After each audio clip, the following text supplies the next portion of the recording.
Hello. In this video, what is the best form of divination? Is it the tarot? Is it the oracle? Is it something else altogether? There are many forms of divination, you know. The first one I'd like to mention is water divination, where they have like two metal rods, and they hold the metal rods, they're bent metal rods, and they hold the bent bit in their hands so that the rods can, you know, move freely. And when they get over a place where there is actually water, the rods will cross. And people are paid to do that job all over the world, you know. It's taken very seriously. That is how you find a water course to tap into when you're searching for water. So, for my money, that is the most successful one, you know. How many forms of divination will actually get you a straight, steady, normal job that keeps on paying and is taken seriously? It's like local government pays a lot of people in this area to do that kind of thing. There's once in a group of people, and we were talking about past lives, and we wanted to try and work out how many past lives each person had in the group. So everyone had to go with the rods, and what we'd do is, how many lives have we had? Is it 1, 2, 3, 4? And the rods would cross over when we got to the number of lives we had. And most people had like 180 odd lives. Any reading we do is playing into the real world, the real lives of the person we're doing the reading for, and we need to be aware of that. Also, you know, it plays a fair bit into our own lives as well, because all the time this is adding to or taking away from how we actually feel about the form of divination that we use mostly, and where we're actually going with it. And the big question, as I've put in the title of the video, you know, is it tarot or oracle? I first began readings of any kind by reading the tarot. It was the first thing I did very long time ago, and I slowly came to learn all the textbook meanings of the cards. And, you know, through doing the readings, I slowly began to learn how those textbook meanings play out in real life, what actually happens to people who go on that journey with the tarot. And it's great stuff, really. Got a wobbly phone, hang on, because I've got to keep looking out the front of the car as well. Oh dear. But right, as I've gone on, I found that some people were a bit afraid of the tarot. And I can almost see why. I don't feel it is anything to be afraid of, but it can be very, very specific, and it doesn't tend to pull any punches, you know. If things aren't going well, it'll tell you. And it can make people worry. And, you know, the hallmark of any kind of decent reading is it doesn't leave the person more worried than they were before they had the reading. That's really important. You know, why else do it? You know, it's all supposed to be about love. It's all supposed to be about light. And so I've done a lot more readings with oracle than tarot. I kind of keep them both up because I put a lot into the tarot over the years, and it's meant a lot to me. But when I'm kind of publicly reading, particularly on YouTube, excuse me, this phone thing keeps coming loose, it just kind of, I find it much more easygoing with the oracle, because the truths that come through, even when you're talking specifically to a spirit guide who maybe the person having the reading knows and has asked me to connect to as a medium, even when that's going on, spirit people, you know, they live in the divine world. They're very much out there, around us close, I believe, but on such a much higher vibrational level that it feels as if they're miles away, and the advice seems to be coming that far. It isn't coming that far, really. It's just that somewhere on that higher vibrational rate, wherever they are, they're putting it out, and they're putting it out in the form of love, really. We say love and light all the time. Well, the spirit people are pure light. They really are. And they're just, I just don't see darkness coming in. The tarot, you know, is that very, very specific way it has of speaking that can make people really concerned. And I would strongly suggest, if you're into the tarot and you know all this, fair enough. But if you're sort of taking early steps with the tarot, I'm not saying don't take it seriously. You could take it very, very seriously. But do be aware that these cards were invented in the first place back in the 15th century as depictions of all the different kind of energies that could come around people in life. in a spiritual way, and also relating to, you know, the everyday energies of the way the world is, the way the world works as it is. And they are kind of images for contemplation as much as anything. That's a very strong kind of thing about the tarot that isn't talked about enough, in my opinion. But there we go, you know, people may take things to heart, and they might just as well take things to heart from an oracle reading. That does happen, you know.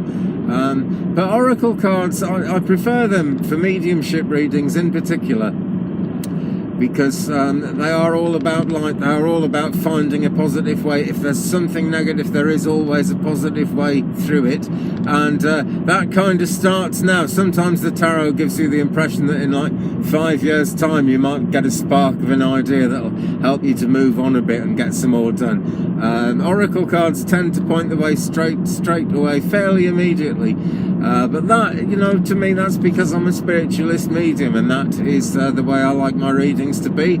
I wasn't aware that I had the gift of a medium in 1985 when I started the tarot, and it is really powerful thing. I've got nothing against it. I have tarot readings done for me sometimes, and they're very helpful, they're very good. But oracle is just, it's a bit softer, and people say, well, that's wishy-washy, isn't it? Well, you know, this is a terribly hard and fast world where everything's sort of almost, everyone wants everything to be written in letters of stone. People want guarantees. God just is not like that, because, I mean, the one guarantee about God and the spirit world is that we are loved and that there is help available all the time. But actually, another guaranteed thing about it is that we're put in this world to try and make some kind of sense of it. Now, I hear wonderful things about the afterlife from my spirit friends, and I'd rather like to be there, I often think. But I just kind of put that thought out of my mind, because there are people who have incarnated many times, maybe 179 times, and, you know, they are queuing up to reincarnate again. It actually matters a lot to those people. But whatever you or me or anybody in this world thinks, the most important thing, really, I'm sure it's the most important thing, is how well does your form of divination let the information through. You know, that's really what matters, and there are people who could do what I do with tarot cards and get a much better result doing that. It's me, and it's my guide, and it's how well that information flows between us, and how well that information is then allowed to flow from us to the people who the messages are for. That's the main thing about any kind of divination, you know. Some people are very, very good at it, but find themselves struggling. They kind of battle on with the tarot, or battle on with the oracle, or whatever way they're doing it, and they make progress. You know, you put work in, you get progress. That's a fact. It's a very true thing. But quite often people are in a position where they might get a fair bit more progress if they actually just were willing to change tack a little bit. For example, right, my main work as a spiritualist medium has been in churches and in spiritual groups, spiritual centres, and I really enjoy that actual thing of really meeting people, having that human contact, and doing readings face to face. And then I never use cards or anything. I don't use a crystal ball, nothing at all. It's what we call mental mediumship, I suppose. And I find that when I'm actually there in the room with people, my guides are talking away into my thoughts all the time. I can tell the difference between my thoughts and their thoughts, and I can give the message out. Online, I use cards simply because it brings the connection closer. There is a huge amount of EMF, electromotive or electromagnetic force. I'm not sure, one of the two. But there's a lot of that, a lot of kind of interference, you might say, around computer screens and just generally around electronic equipment.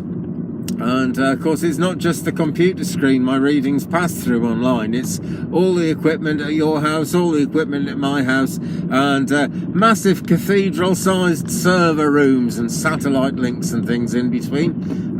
It's all working, it's all helping the information get out where it needs to be, and that is a wonderful thing for kind of everyday, real-life, this-world information. But when you're trying to do a reading, it's just nothing like as clear as when you're there with the person in the room. Or at least that's what I find. I'm not trying to tell anybody else what to do, but that's what I've found every single time. So I use cards more often than not. I've tried using crystal ball. That is also very, very effective, actually. It's something about the crystal energy that I don't understand, but there's some kind of magnetism there, something powerful and positive that makes it work. And one of the best things about crystal ball, actually, is that nobody's got any preconceived ideas about what the reader is supposed to be seeing in it, and that can be a real problem. And if you've ever tried to do a tarot reading and you're kind of reading out, you know, giving the meaning of the card as you see it, and then something else comes in, some more information comes to mind, and you give it because that's come from your spirit guide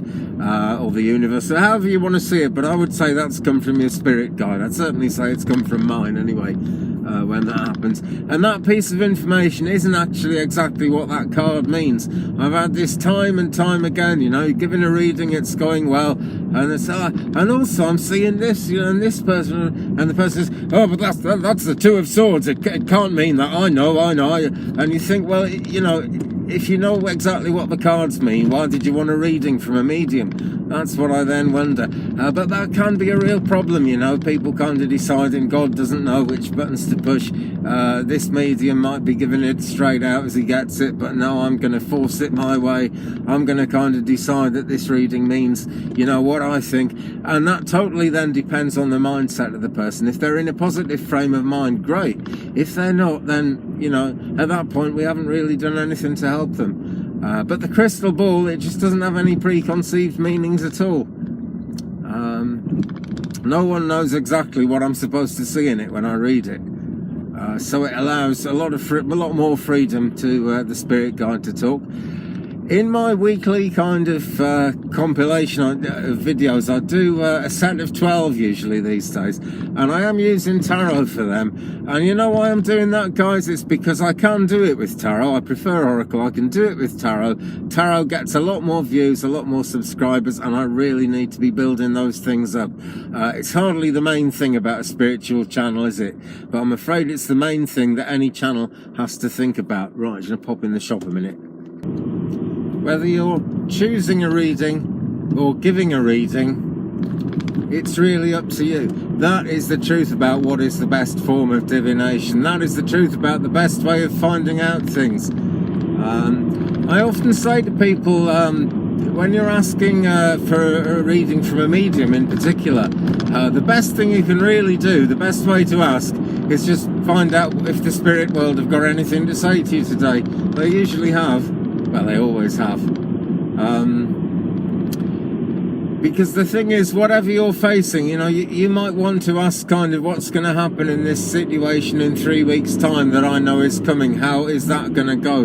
And you might get a completely different answer that doesn't seem to have anything to do with it. But if you follow out the advice in that answer, that is your best chance of the thing you're asking about in 3 weeks' time that you know is coming.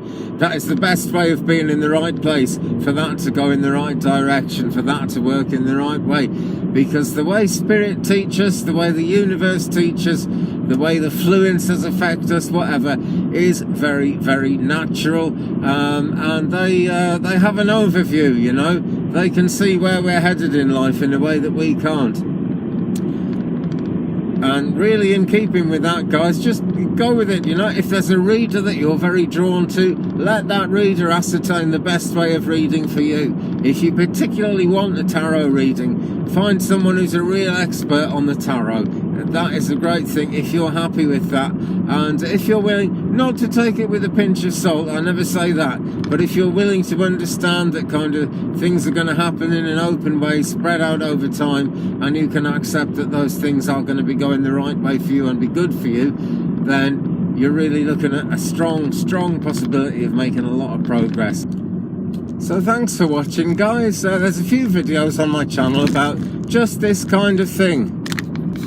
And And after the years I've been doing it, there's quite a big library of kind of spiritual and psychic videos on my channel now. So go over to my channel, take a look. There's loads more happening, and I'm always looking for new ideas, coming up with new things to talk about, which in the spiritual realm is kind of very often old things to talk about, but they're old things that have been forgotten, you know. I think we all know what that one means, friends. So thumbs up please if you've enjoyed it, give me a subscribe and tap the bell so you don't miss anything, and I'll be along again soon with yet more. Leave me a comment, by the way, it's always good to talk about these things. Peace.